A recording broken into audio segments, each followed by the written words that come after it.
I think as you can see from the panelists, we have Benoît, who is Mr. Deep Tech. We have Nicolas, who is Mr. Deep Pockets. We have Nicolas, number 2, who is Mr. Deep Connections, which means I'm in deep trouble. Because these guys really know what they're talking about. You know, I'm a technophile, but these guys are the real thing. So what I suggest for the round table is something like this. We have about 45 minutes. I suggest half of that we'll leave for the panelists to kind of give their views on different questions that I hope to challenge them with. And then we'll open up for discussions so that you can also ask your questions and react to some of the things that have been said. In terms of the approach, what I suggest is maybe we do kind of a meta perspective on France within this kind of emerging chess game, which is being played between Europe, China, and the US on AI and tech in general.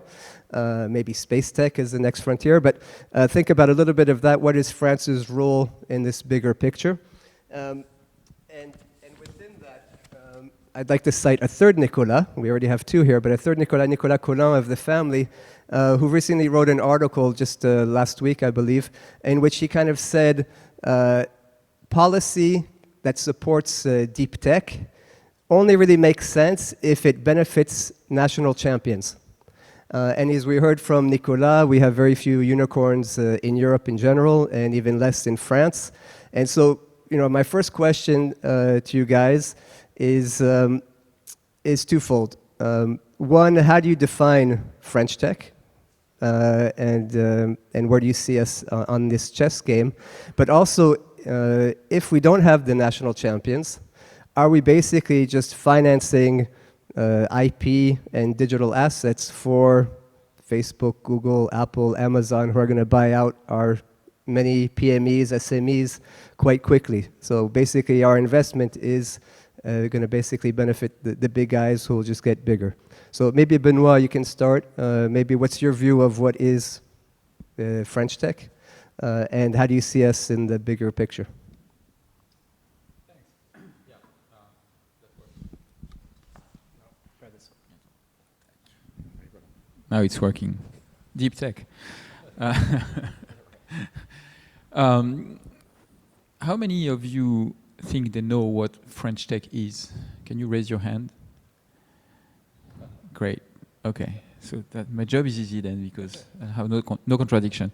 But first of all, let me come back to something that was said about me in the introduction. I'm very honored to be called one of the grandfathers of French tech, but I'm not grandfather of French tech.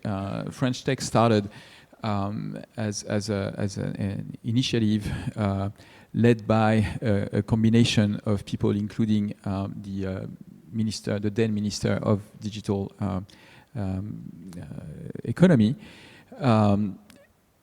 But to come up with the concept of French tech, they asked a number of people, including entrepreneurs, and among these entrepreneurs was me. Okay, so I have a small part. What I like to say is I've been involved with the French tech at the very beginning. I was at the time based in San Francisco, so when it became clear that we wanted local promotion of the French tech by local entrepreneurs, I stepped in, and I was one of the first French tech ambassadors down there. So what is French tech? It's a label for a community. It's not a government program. There is a government program to manage that label, but it's really a label that anybody involved in the technology business in France can claim and use. The way it's been devised is as something that would help people unify by creating common belonging to what could look sometimes like a cause. And that's what is being leveraged by the governmental organization, which is called the Mission French Tech, whose role is to leverage that label, animate the community, set up tools that the community can use. I think Nicolas mentioned the French Tech Visa, which is a fantastic tool. It's a V2 now, which is, I think France, thanks to that French Tech mission, has the most open visa for foreign workers to come and work in France. It's incredibly easy, it's super simplified. So that's what the French Tech is. It's marketing around that community that we French Tech actors, entrepreneurs, but not just entrepreneurs, startups and large corporations and VCs can claim when we need to show people who we are and that facilitate exchanges between ourselves.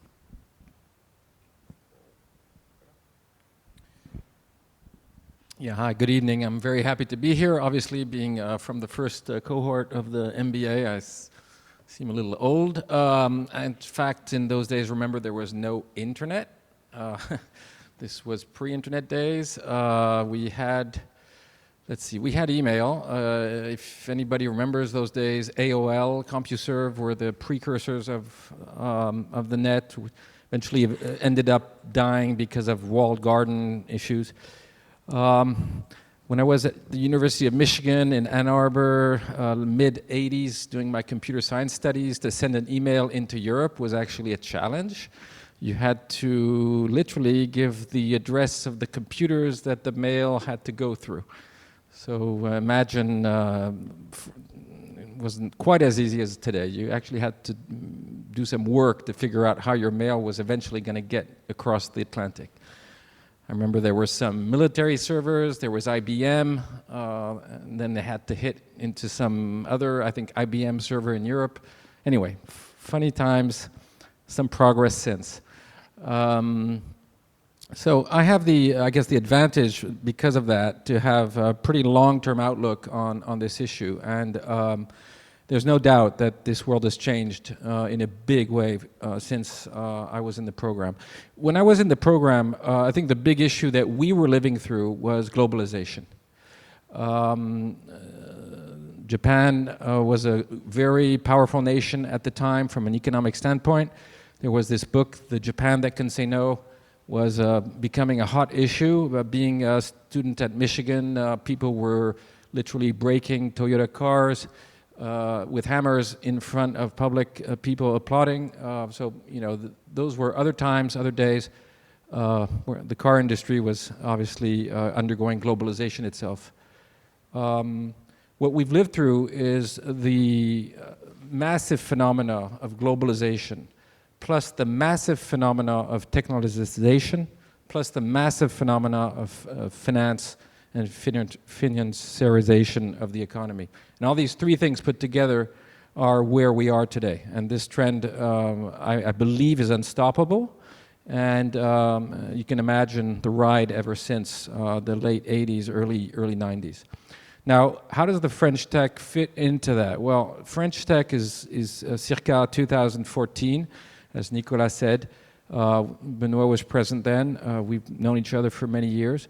French Tech is I think at first, a desire and a wish for the French actors of the innovation scene to come together and to do something together that provides a sense of community, a sense of belonging, a sense of ability to show how strong we are as a community. I mean, you have to always remember that in this day and age, competition is everywhere, and countries also compete with each other. So be it technology or be it anything else, it is important to have a message, to have some clarity. I think the Israeli school has been terribly good at showing an example. The German school has been very good at showing export trends. And I think French Tech has done a remarkable job in promoting French technology worldwide. There have been years where there were more French startups going to CES in Vegas than any other nation in the world. In fact, US included in some areas of innovation. So, you know, having been doing what I've been doing for the last 18 years, investing in startups in the world, I think it's really important that we see all the benefits of that And part of the benefits is also to market it. And of course, this country has not always been world famous for marketing or sales or whatever. And it so happens that it is important to make your message known. And just for that, I mean, we're very happy with what happened. And it's just this big movement that has accompanied a more sort of profound movement around technology, globalization, et cetera, et cetera. So, with that, I think it's something that will probably go a long way, and it's a good tool for promoting the industry. But we have all sorts of challenges. We don't have enough unicorns, as Nicolas and Benoît said. We know about this. We've been looking into this for years. Berlin has more unicorns than France. Sweden has more. UK has more. There are all sorts of structural, cultural, financial reasons for that we can get into, which I think are terribly interesting. But that's the fact. And by the way, the question 2 years ago, the score would have been 1 or maybe 2. So we're actually improving quite fast, hitting 4 or 5, and possibly 10 in the next, I'd be ready to say next 2 years. I'm sitting on 2 half unicorns right now. So if they do well, they should become full ones. So maybe, Nicolas, is the government worried about this issue of, let's say, we're investing in these startups that become small, medium-sized enterprises, and then they're getting bought up by basically big, now American tech companies and probably tomorrow Chinese tech companies. Is that an actual worry? Is there a policy thinking in this? How can we do things differently? Yes, it's not completely a worry. It's a bit of a worry because, of course, it would be even better if the company would grow and become the next Google and Uber and so on. So, of course, and that's why we work on the scale up. We have all this acceleration program, the past French Tech, the next 40, all what is done with the BP, the Banque Publique of Innovation, and so on. So, yes, we know this, and we'd like to improve this. But even when a tech startup is bought by an American company, it's still very good for the French ecosystem. It's still very good because the French entrepreneur, they probably won't stay with the buyer, and they will come back in France with a lot of money, and they will become business angels, and they will be mentor for other entrepreneurs. They will invest. They will create other companies. You have a lot of serial entrepreneurs and so on. So this is a dynamic and an ecosystem. So even if at the end we don't have that many unicorns or decacorns, the decacorns are the 10 times the unicorns, But as you said, we are accelerating, and in the next years we hope to have more unicorns. So we are building something, and things are improving. So there is a dynamic. It's not perfect, but there is a dynamic. And maybe a question trying to push your buttons a little bit, but isn't there something a bit paradoxical of talking about French tech, knowing that all tech is global today, and trying to brand it French tech? Doesn't that also make it more difficult to create Eurotech? Why aren't we talking about Eurotech today? The more we strengthen French tech, the less European we are. And I think, I don't know if you agree, but the European scale would be nice to have if we want to see unicorns. So Benoît, why aren't we talking about Eurotech today, and why is only French tech on our lips? Well, maybe we need a different Europe to start talking about Eurotech. I would say that in some areas of tech, Europe is already happening. This is true in AI. There's been some incredibly efficient coordination between governments, but also between non-governmental organizations like the Hub France AI, to help Europe create programs like AI for EU, which is a very ambitious program to foster cooperation across corporates, labs, and startups on a series of themes. And the French are seen as leaders in that program, which is great. We want to be part of the leadership of Europe. I don't think having the French tech label is a problem. I think the problem is that as President Macron said at Station F in December, he was addressing French entrepreneurs in tech, and he was very clear. He said, you French tech entrepreneurs, your domestic market is Europe. It's not France. You have to stop thinking that your market is French. And rather than the label, I think it's the mentality of entrepreneurs and those who finance them and the source of public funding and etc. that would benefit from being harmonized, and the barriers to trade, starting with the language, should come down if we really want to acquire collectively in Europe the strength of a 300+ million people market.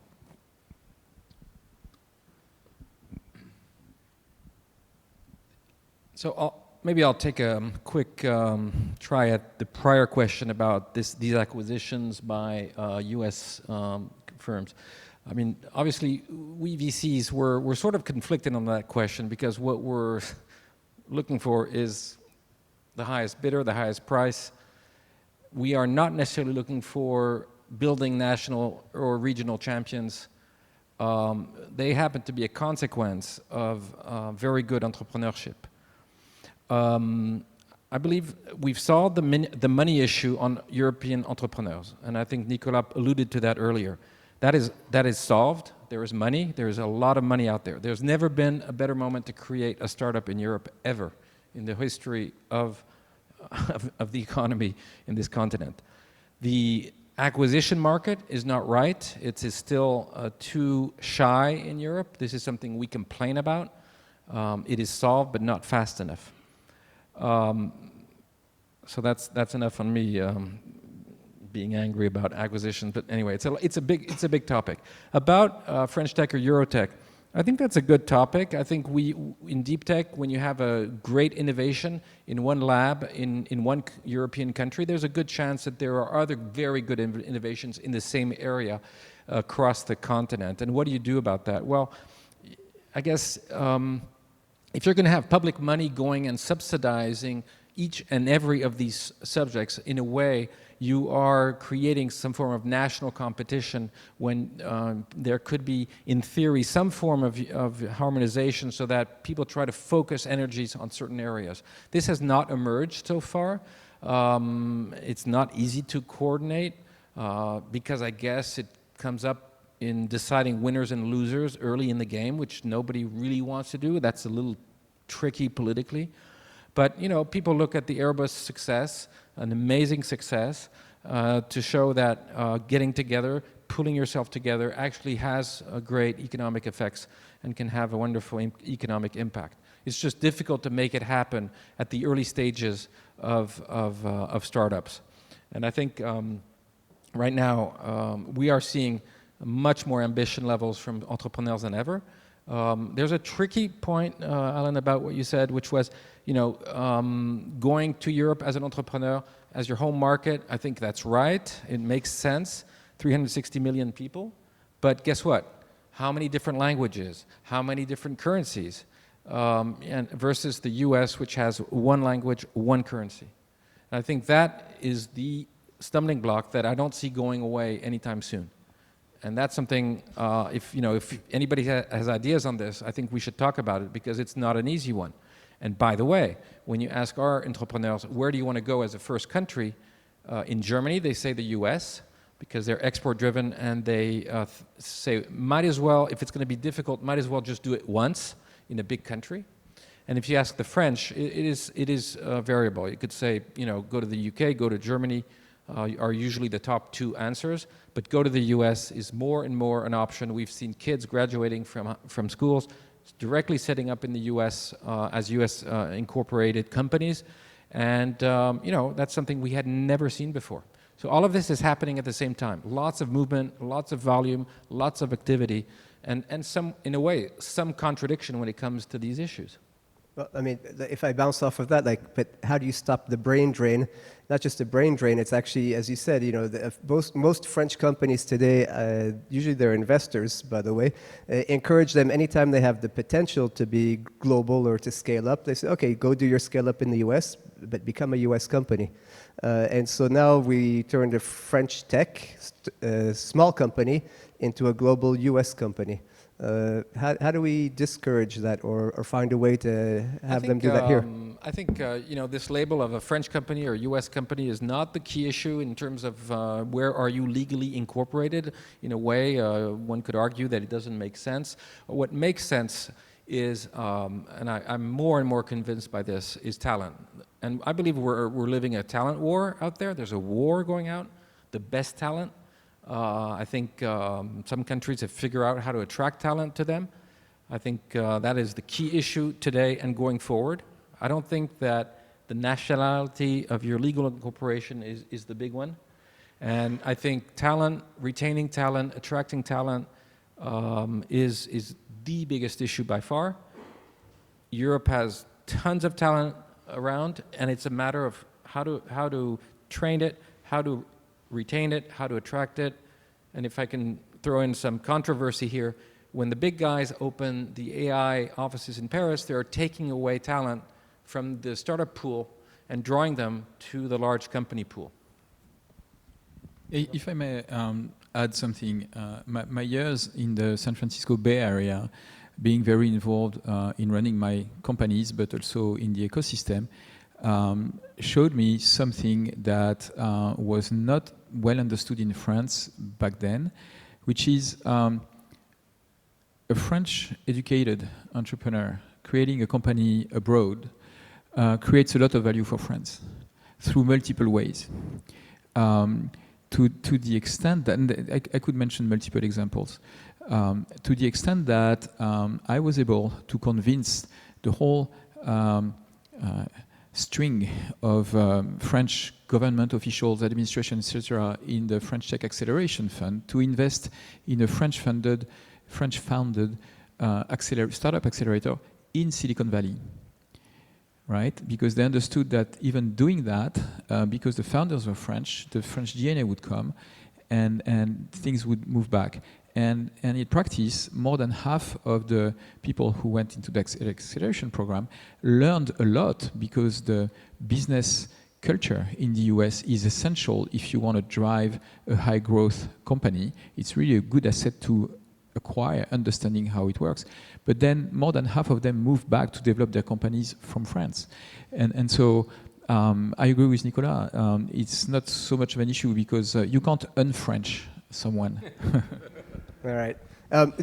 Last question before we turn it over to the public. Like, basically, what you're mentioning, it kind of touches on incentives. You know, incentives to come back and things like that. But there's also policy, and it's been said that, you know, America does more policy based on incentives. So, you know, you look at a company like Tesla.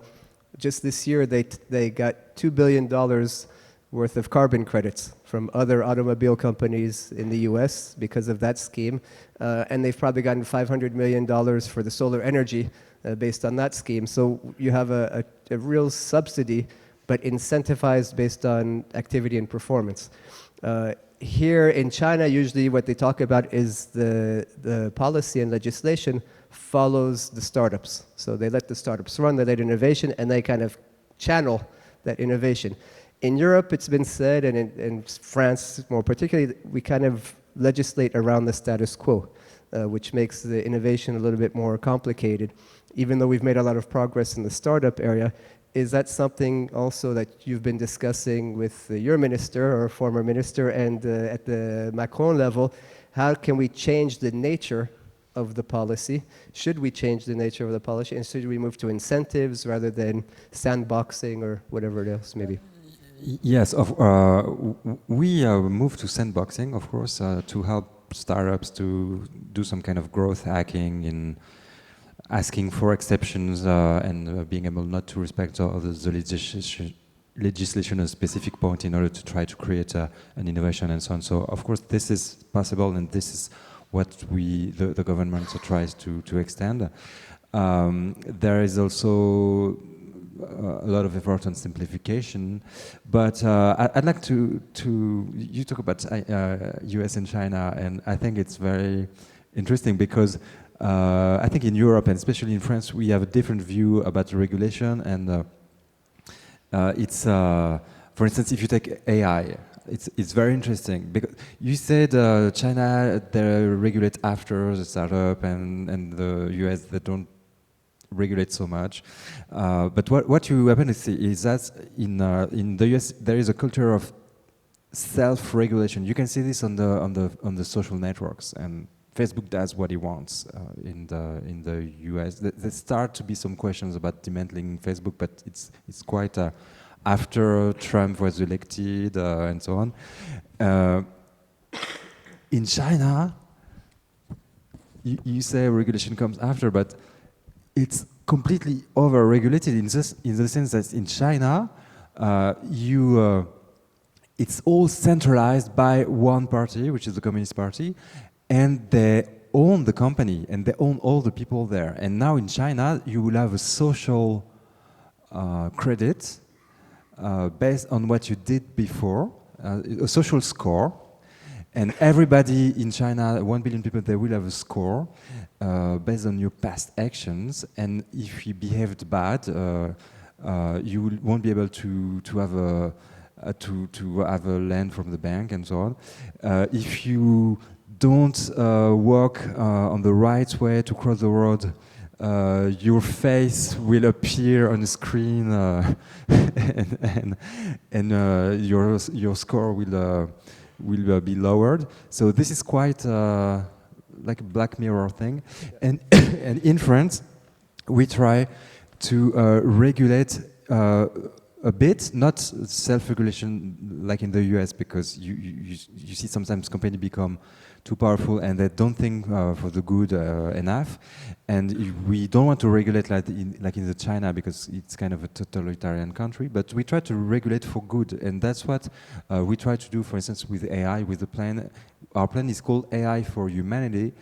And that's why we discuss with other countries, like for instance with Canada, with Japan, with the UK and Germany, Israel, in order to design some regulation for good and to think about the ethical implication of AI. And this will be a huge topic of the next G7, which is the president of G7 this year is France. And we worked a lot on it with Munir Majoubi, because there will be a digital G7. There was in May, and in Biarritz in August. They will discuss these issues as well. And France wants to create, I don't know if you heard about the IPCC on climate change, International Panel on Climate Change. And France wants to lead the creation of International Panel on Artificial Intelligence, the IPI, and the first gathering of the IPI of scientists working together to design some ethical issues and barriers and design a direction for research on AI. And they will gather for the first time in November in Paris. All right, so that's a great transition. Maybe over to the public. What I would suggest, if possible, is to keep the questions short so that we can have as many of you participating as possible. And when you do ask the question, if you have a preference to who you would like address the question to, maybe you can also say who you are addressing the question to. So anyone like to go first? Claire? Thank you. Claire de Floucaron, Govership. I have 3 questions for all of you. Maybe just one question, and if we have time, we'll come back. Okay. First question concerns the inclusion of disabled persons. It's first for them a question of a quality of life. There is 10% of visually impaired people in France, for example, so it's a significant amount of people. And second, it's also a way to innovate for the whole population. What do you think about it, please? Any person in particular? Nicolas, maybe? Which Nicolas? Well, this is something very, very important for the government, obviously. And for instance, when I talked about digitalization of public formalities, public services, and so on, we worked a lot to make sure that it will be available, usable by disabled people, and there will always be, for instance, a help button when if you are lost in a public website. There will be always a help button that will help you to talk or to chat with a human people, a real human person. And so we want to make all the public service available for disabled people on the digital. Just a quick example, there's Thibaut Duchemin of the École des Ponts who created a startup here, well, actually had the idea here in France for hearing impaired, and to have kind of automatic subtext in discussions. And as a classic example, he went to Berkeley, was accelerated there, and has a US startup that's raised about $20 million now, and it's a very American company today. So I don't think that was your point, but it was an interesting segue into that side of things. Another question, Hernan, please. Hello? Yes. So, yes, good.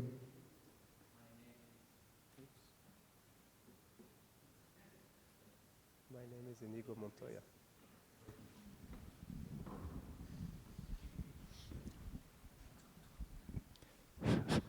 Okay, so good evening. My name is Hernan Ruiz, and actually I'm part of the full-time MBA. And I would like to know, as you already mentioned, that you want to create the IPAI. So we already know that there is the IPCC. And so what is the link between both of them? Is there an issue between AI and the environment? Do you have some comments about it? Well, it's just a model. So the topics are completely different. There are no links between the two international panels, but the International Panel on Climate Change helped all the countries, with some exceptions, but a lot of countries, to agree on a scientifically documented view on what is happening in the world. There is a scientific consensus, not necessarily a political consensus with every country, but at least a scientific consensus.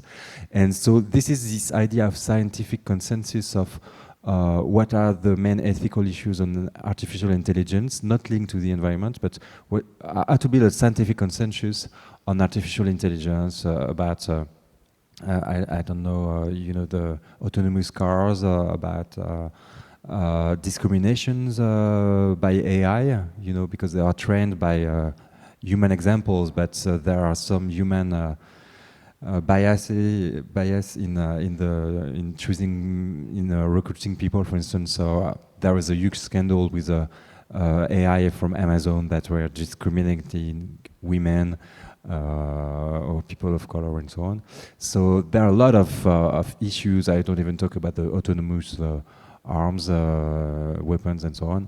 And which we want to build a scientific consensus on it, and gathering scientific from all the countries to work together and to propose a direction for the politics in the countries after.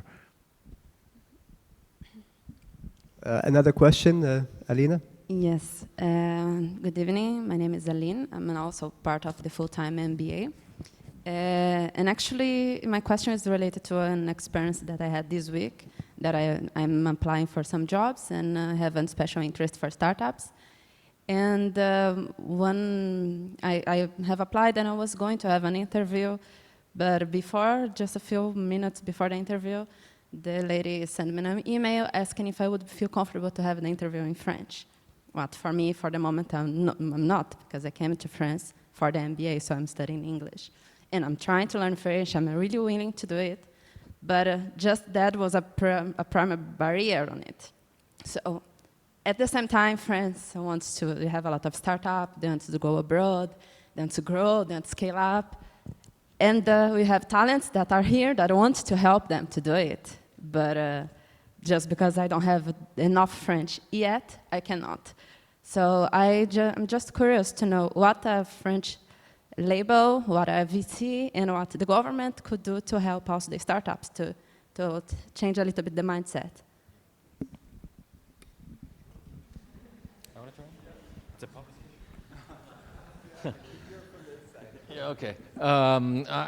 Can I bet that the company that sent you that email was not a startup? Okay, well, I lost my bet. What can I say? I mean, all of our startups are looking for people with language skills, English skills. There's no doubt. If that startup does not recognize your ability to provide value in whatever language, if I were you, I would go to the next startup. I think this is a key issue. I've literally seen companies going from no will to go abroad and very little international scoping to today people setting up subsidiaries abroad very early on in the history of the company. So your case is one where I have no doubt that is a question of the wrong setting, because what you're trying to do is right. You're trying to bring an international outlook to a country that really needs to go international, just like many other cases in this continent. So, I don't think there are structural issues here. I think this is a coincidence. It happens to be a bad one in your case, but I don't see that happening. Having said that, then you come into more day-to-day issues of working with colleagues with whom you might not share a language, but that will tend to wash away in a matter of months. So I would be optimistic to say that that's just an odd statistics, and you should write to the next one over, and they'll probably have a good job for you. Good evening, my name is Adeyemi. I'm also part of the full-time MBA. My question is similar to Aline's. With some colleagues, we are working on some startup ideas, but by looking at the French Tech website, it appears most of the startups that are backed are not solving problems in other continents, primarily Africa and Asia. So my question is about that. Is it easier for startups that solve European problems? And the problems are usually different. So when you talk about health tech in Europe, you are looking at AI for diagnosis. In Africa, you are looking at maybe basic platforms. The scale of the problems are different. So is it easier? That's the way it appears to me for startups that solve primarily Western world problems to get funding or to get accepted than for startups that solve primarily basic problems in Africa and Asia to get accepted. I can try first go with that. I think there's one very important notion that you need to know about, which is that us funds, we have mandates and we have specific guidelines. Today, I can fund a European startup. I can fund a French or German diaspora startup, meaning people like Benoît who would be working out of San Francisco or Berkeley or wherever in the States. Today, for instance, I don't have a mandate to invest in either Asia or Africa, for instance. Now, this is not exactly your question. Your question is there sort of a reason why you couldn't find funding here for startups that want to address issues back in Africa? And the answer is, there have been many startups dealing with African issues that have been funded in this country. It just so happens that we have an imbalance between the number of opportunities we actually receive, see, and read about. We're talking about 2,500 opportunities per year these days. So, divided by number of days per week, that's a lot. And we will probably be not as good in analyzing the market potential for a market that we're not, very knowledgeable about. Now, the good news for you is that there are now more and more interest in this country and other countries to fund startups that are active in Africa. So it's just more a matter for you to speak to those guys which are few, but they exist, and speak to those guys specifically, rather than speak to generalists who will probably look at that as being too far off from what we're trying to do. But again, we will never, if there's a huge opportunity that is not addressed and happens to be on the African continent, I mean, there's no reason why we wouldn't look at it per se. Yeah, and I'd add I'll throw a couple of names that you can look at. We have in France Afrimarket, who I believe is the leading e-commerce company in Africa now. We have corporates who are very active in Africa, Orange with Orange Pay and the wallet. We have Open Classroom, which is a company which the highest growing segment in the past 6 months at Open Classroom is Africa. And we have Paris-based funds who have, or Paris-based VCs who have raised Africa-specific funds. Partech is the one that comes to mind. There's probably others. So I think it's like with the other question, I feel sorry that you had these experiences, but don't fall in the trap of generalization. Talk to us. Correlation is not causation. And we do have resources that can absolutely help both of you.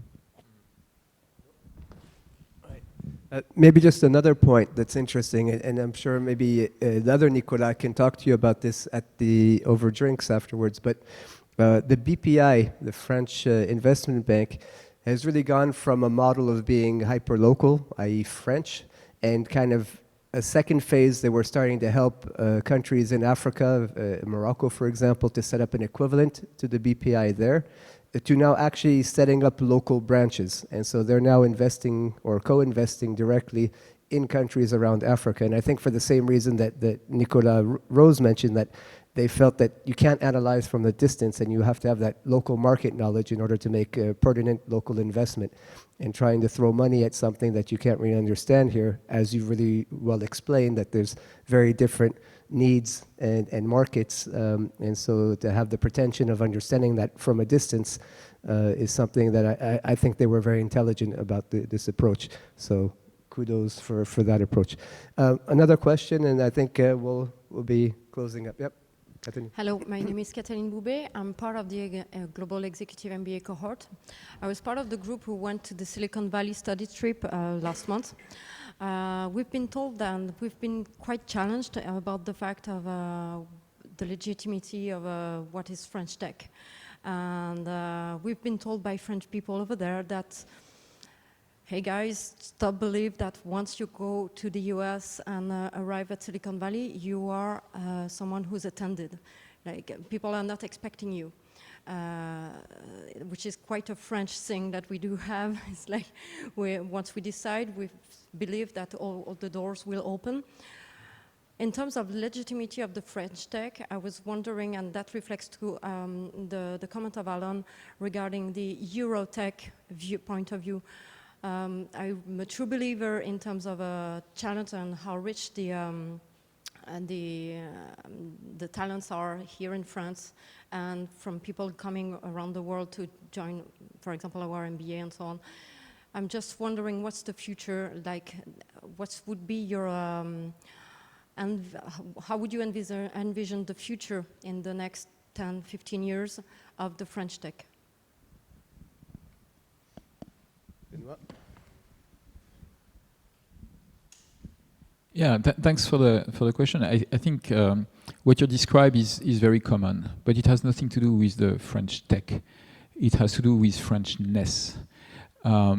It's our education system. It's our culture, les Lumières, etc., etc. So we tend as a culture to be very aware of our qualities and to forget to be humble in situations, especially when we go abroad. And that shows in the French tech. When I was in San Francisco up until last year, I could see these people come in, whether they use the French tech label or not, thinking that they would be greeted like kings by VCs there, etc. And that, of course, never happens, because you have to adjust to the environment you get in, and show what is valued there. And your Frenchness is not valued when you're talking about startups. It's like when you're an Israeli, the Israeli tech has great reputation because they created beautiful startups and beautiful acquisitions and all that.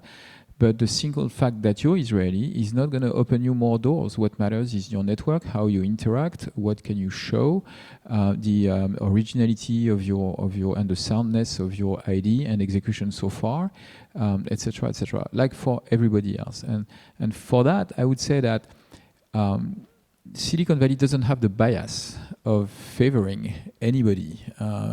Everybody is judged on the same criteria. As opposed to France, where, and maybe that's a little bit controversial, but it's much easier to launch a startup when you come from certain demographics or certain schools, because you have, people trust your intelligence better, trust you, and sometimes people who do that are right, and sometimes they're wrong, because it's not because you went to the best school that you have the most market sense. And some of our great successes, I'm thinking about Criteo, I'm thinking about Afrimarket, have not been founded by people who come from this a little bit casteist system in France. I think 10 or 15 years from now, we will see more globalization, more technology, more fluidity in people traveling, working around. I don't think that, you don't wear your Frenchness or your French tech label when you go to the Valley. That doesn't make sense. What you show is what you're doing, how you're doing it, why you're doing it, why there's a vision, what you're doing. I'm very interested in the notion that we haven't spoken about tonight called social capital. I think today we've solved the capital issue in Europe. There's money, there's a lot of it, and it's not going away soon.